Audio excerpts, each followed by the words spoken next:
La garde à vue n'a aucun autre but que l'humiliation. C'est un espace-temps qui vise à retirer toute dignité aux personnes arrêtées. Il y aura toujours des individus qui répliqueront à cela, comme l'ont fait beaucoup des policiers, que la garde à vue n'est pas faite pour être un moment sympathique, qu'on est là pour nous apprendre la vie. Il s'agit de punir, pas de faire justice.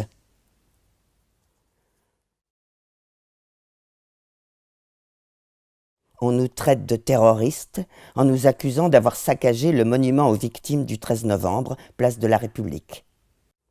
Mongols, connards de gauchistes, débiles qui ne comprennent rien à la vie, terroristes.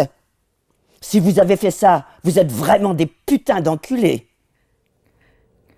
La garde à vue, je pense que soit elle te brise, soit elle te radicalise.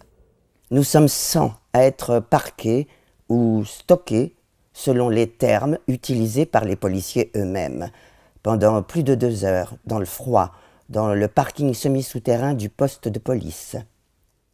Ferme ta gueule et consomme.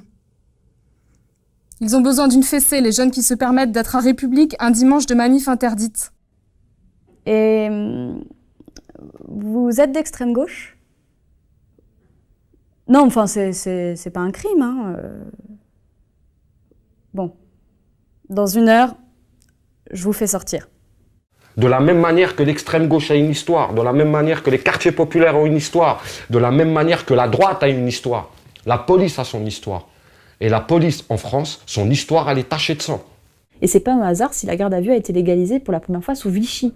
Donc c'est une institutionnalisation de la garde à vue par le régime vichiste. Et ensuite on l'a gardée. Mais il faut savoir que la garde à vue, elle fait l'objet d'importants investissements politiques et policiers.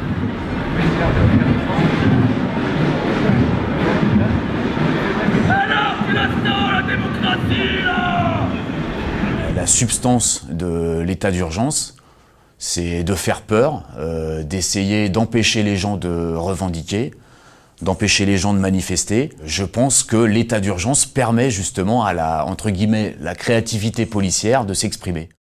Nous ne croyons pas à l'efficacité de ce dispositif pour nous protéger contre le terrorisme. Ce que cela démontre, c'est que les dispositifs répressifs prétendument destinés à nous protéger sont en réalité largement utilisés par le gouvernement pour faire taire toute contestation sociale.